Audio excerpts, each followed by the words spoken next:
అంటే ఇట్లాంటి ఆపరేషన్స్ అయిన తర్వాత ఆటగాడు మళ్ళీ ఆ ఆట ఆడొచ్చా? ఆడగలడా?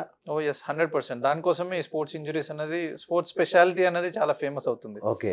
సో, వాళ్ళు రెగ్యులర్ యాక్టివిటీస్ అంటే నేను ఒక మంచి ఫుట్‌బాల్ ప్లేయర్‌ని. యెస్. మళ్ళీ పోయి ఆడుకోవాలి. యెస్. అలాంటి వాళ్ళకి చేసే ప్రొసీజర్స్ ఇవి. ఓకే. సో, మళ్ళీ ఎళ్లి మళ్ళీ ఆడుకోవచ్చు. ఎప్పటిలాగే ఆడగలడు. యెస్. వావ్! ఇది అద్భుతం నిజంగా. ఎందుకంటే అదొక మిరాకిల్ అండి అట్లయితే. ఎందుకంటే చాలా మందికి డౌట్ ఏంటంటే ఒక్కసారి మన శరీరం మీద కత్తి పడింది, ఆపరేషన్ అయింది అంటే లేదు, లేదు. ఇక మునుపటి లైఫ్ ఉండదు అనే ముందు ఫీలింగ్‌లోనే ఉంటారు. ముందు అందరూ బయట దేశం పోయి చేయించుకుంటుండే. అవును. యెస్. ఇప్పుడు ఇక్కడే అయిపోతున్నాయి అన్నీ. వండర్‌ఫుల్. వండర్‌ఫుల్. Right sir. ఇప్పుడు రోడ్డు ప్రమాదాలు వాట్లల్లో కాళ్ళు నుజ్జు నుజ్జు అయిపోతాయి చాలా మందికి. సో, వీటిని ఎట్లా డీల్ చేస్తారు సార్ ఇవి? మళ్ళీ ఓకే. అప్రూవ్ ఆఫ్ లైఫ్ ఇచ్చిన సందర్భాలు ఏమైనా ఉన్నాయా? ఉన్నాయండి. రీసెంట్‌గానే ఒక 10 డేస్ బ్యాక్ యంగ్ అబ్బాయి 27 ఇయర్స్ ఆ! రోడ్ పైన పోతున్నాడు. ఓకే. ఏదో పెళ్లి అటెండ్ అయ్యో లేకపోతే గృహప్రవేశం అటెండ్ అయ్యిండు. ఓకే. వాళ్ళ సిస్టర్‌ది. ఓకే. యాక్సిడెంట్ అయింది. కాలంతా నుజ్జు నుజ్జు అయింది. చిన్న హాస్పిటల్ తీసుకుపోతే కాలు తీసేయాల్సి వస్తదన్నారు. యెస్. వాళ్ళు లక్కీగా కరెక్ట్ టైంకి యశోదాకి తీసుకొని వచ్చారు. ఓకే. ఆ టైంలో నాతోని ఫాలోఅప్‌లో ఉండేవాళ్ళు. తీసుకొని రాగానే నైట్ కేస్ తీసుకున్నాము. మా యశోద హాస్పిటల్ అడ్వాంటేజ్ ఏందంటే మల్టీ మోడల్ అప్రోచ్. అంటే ఓకే. ప్రతి డాక్టర్ ఇప్పుడు వాస్కులర్ ఇంజ్యూరీ ఉంది కాబట్టి వాస్కులర్ సర్జన్ ఇన్వాల్వ్ చేసాము. నుజ్జు నుజ్జు అయింది కాబట్టి ప్లాస్టిక్ సర్జన్ ఇన్వాల్వ్ చేసాము. బోన్ ఇరిగింది కాబట్టి నేను ఇన్వాల్వ్ అయ్యాను. సో, ముగ్గురం కలిసి వర్కౌట్ చేసి ఆల్మోస్ట్ 12 అవర్స్ కష్టపడినాం. వాహ్! సో, ఏదైతే వాస్కులర్ ఇంజ్యూరీ అయిందో ఆ వాస్కులర్ రిపేర్ చేయడానికి ఆల్మోస్ట్ 6 అవర్స్ పట్టింది. ఓకే. నుజ్జు నుజ్జైన మాంసంని రిపేర్ చేయడానికి ప్లాస్టిక్ సర్జన్ ఇన్వాల్వ్ అయ్యారు. మాది బోన్ ఉంది కాబట్టి మేము ఇంకొక 10 డేస్‌లో దాన్ని ప్లేట్లు ఏడాల్సి వస్తది. ఓకే. బయట నుంచి రాడ్ చేసి అతకబెట్టాము ఓకే. టెంపరరీగా. ఓకే. ఎందుకంటే ఫస్ట్ అండ్ ఫార్మోస్ట్ మన ప్రయత్నం ఏంటంటే కాలు కాపాడడం. యంగ్ ఏజ్ 27 ఇంకా పెళ్లి కూడా కాలేదు. సో, అక్కడ కాలు తీసేస్తున్నారు. వాళ్ళ ఫస్ట్ రియాక్షన్ మనం కాలు కాపాడిన తర్వాత సో, అది మనం ఎప్పటికి మర్చిపోలేం. సూపర్. సూపర్. అట్లా. సో, దీన్ని కాంప్లెక్స్ ట్రామా అంటారా సార్ Yes. ఇది? So, you are specialist in that also. That also, yes. Great. Great. So, చాలామంది పెద్దవాళ్ళు ముసలి వాళ్ళు 60+ వాళ్ళు బాత్రూమ్‌లో జారిపడి తుంటి విరగ్గొట్టుకుంటుంటారు కదా! అవును. ఇది ఎట్లా సార్? దీన్ని ఎట్లా డీల్ చేయడం? సో, ఇది బహుశా మీరు చూసుంటే వాళ్ళు కింద కూడా పడరు. జస్ట్ కాలు స్లిప్ అయ్యి ట్విస్ట్ అయినా కూడా తొంటి జాయింట్ ఇరగొట్టుకుంటారు. యెస్. వీళ్ళకి ఫ్రాక్చర్ నెక్ ఆఫ్ ఫీమర్స్ అంటాం దాన్ని. ఓకే. ఇది 60+ ఉన్న వాళ్ళకి చాలా కామన్ అండ్ Okay. ఉమెన్‌లో చాలా కామన్ ఇంకా. ఓకే. ఎందుకు అంటే ఆస్టోపోరోసిస్. ఇప్పుడు బోన్ క్వాలిటీ అనేది నేను ఈజీగా ఎక్స్‌ప్లెయిన్ చేయడానికి మా ఏజ్ గ్రూప్ అంటే మేము 40, అవును. 35, Yes. 40లో ఉంటే బోన్ అనేది సిమెంట్ బ్రిక్ మాదిరిగా సిమెంట్ బ్రిక్. ఓకే. అది పడినా ఇరగదు. కొంచెం ఏజ్ పెరుగుతున్న కొద్దికి ఏమవుతుందంటే ఆస్టోపీనియా అంటాం. ఓకే. ఆస్టోపీనియా అంటే రెడ్ బ్రిక్ మాదిరిగా. Okay. రెడ్ బ్రిక్ అంటే చూడడానికి గట్టిగా ఉంటది. పడితే మాత్రం ఇరిగిపోతది. ఇరిగిపోతుంది. అవును.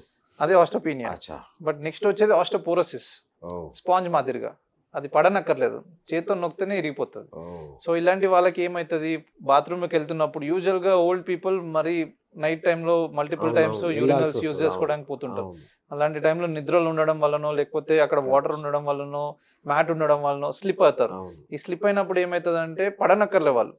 స్లిప్ అవుతున్నప్పుడు సపోర్ట్ చేసుకుంటుంటారు. అప్పుడే టక్కుమంటది. ఓకే. సో, ఇది ఎందుకు అంటే బోన్ క్వాలిటీ అనేది చాలా పూర్ ఉంటది. ఓకే. ఓకే. ఇలాంటి వాళ్ళని మనము బెడ్ రెస్ట్ ఇచ్చి లేదు అంటే మనము రాడ్ చేసి పెట్టడం మంచిది కాదు. ఓకే. సో, ఇలాంటి వాళ్ళకి మనము టోటల్ హిప్ రిప్లేస్మెంట్ లేకపోతే హెమీ ఆర్థోప్లాస్టీ అంటాం. ఓకే. బాల్ తీసేసి కొత్త బాల్ వేయడం. ఓకే.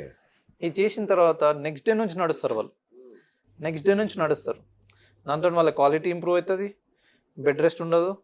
సో, వీళ్ళు ఈ ఏజ్లో ఏమైపోతుంది అంటే వాళ్ళకి బెడ్ రెస్ట్ ఇచ్చినాం అనుకోండి మల్టిపుల్ కోమార్బిడిటీస్ వస్తాయి. అంటే లంగ్ ఇన్ఫెక్షన్స్ వస్తుంటాయి, హార్ట్ ప్రాబ్లమ్స్ వస్తుంటాయి, ఓకే.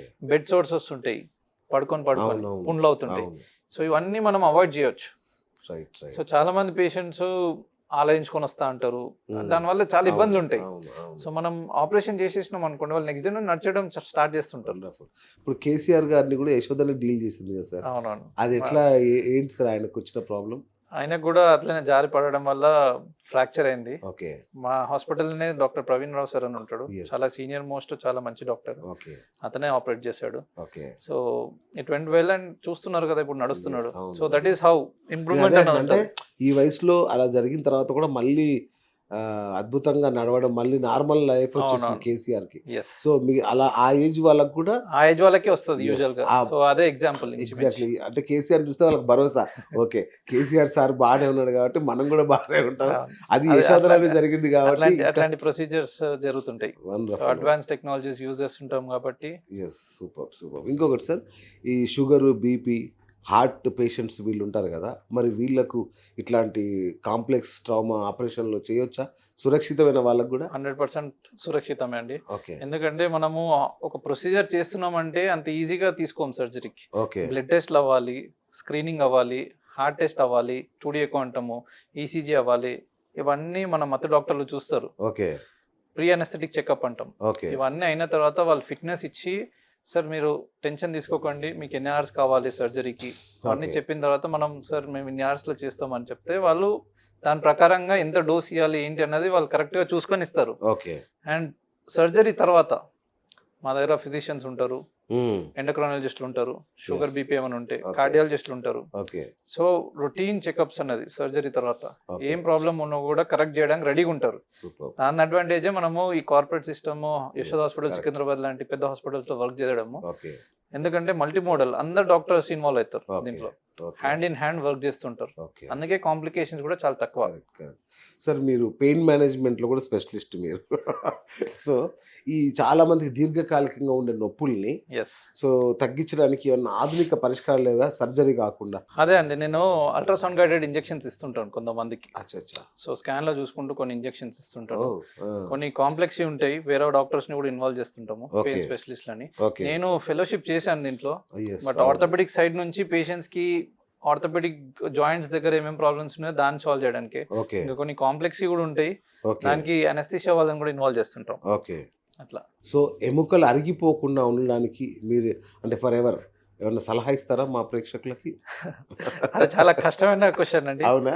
సో ఇప్పుడు ఫస్ట్ థింగ్ నేను చెప్పేది ఏంటంటే, మీరు అలాంటి క్వశ్చన్ అడిగినప్పుడు పోనీ ఒక ఏజ్ మూడు ట్రిప్స్ ఇవ్వండి. మూడే. ఏజ్ పెరగకుండా ఉండగలుగుతారా అంటే అది అది అసాధ్యం. అసాధ్యం కదా. ఇది కూడా అంతే. But okay healthy lifestyle కోసం నేను చెప్పేది ఏంటి అంటే, first and foremost mobility, okay అంటే physical activity, okay right. Good food, okay అంటే calcium rich food. Calcium rich food. Right. Food ఏదైనా హెల్తీ ఫుడ్. Okay right. అంటే అంటే మళ్ళీ ఇంట్లోనే తినాలి, హోటల్లో తినొద్దు అసలు. ఇంకా అట్లా చెప్తే ప్రేక్షకులు కూడా ఫీల్ అవుతారు. సో అప్పుడప్పుడు మీరు it's okay. చెప్పకండి, నాకు నేను చెప్పవచ్చు.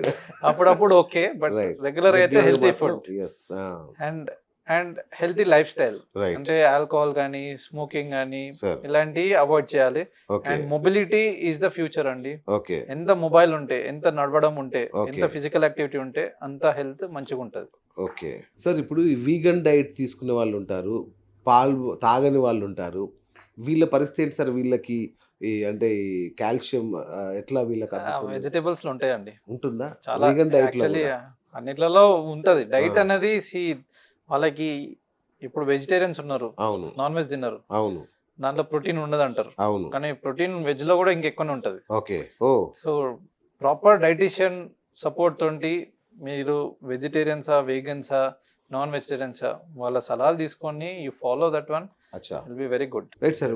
భవిష్యత్తులో ఇప్పుడు అంటే ఎముకలు ఇరిగితే మీరు రాడ్స్ అవి వేస్తుంటారు కదా, భవిష్యత్తులో 3D ప్రింటెడ్ ఎముకలు ఏమైనా వచ్చే అవకాశం ఉందా? 3D ప్రింటెడ్ ఎముకలు ఆల్రెడీ వచ్చినాయండి, Wow. ఆల్రెడీ చేస్తున్నాం, వాడుతున్నాం కూడా. Seriously? Complex Okay. డిఫార్మిటీస్ ఉన్న వాళ్ళకి 3D ప్రింట్ బోన్స్ తయారు చేయడము, మెటల్స్ తయారు చేయడం అట్లాంటివి జరుగుతున్నాయి. Super okay. బట్ ఫ్యూచర్ ఇంకా అడ్వాన్స్ అయ్యి ఇంకా ఎలాంటివి వస్తాయన్నది చూడాలి మనం.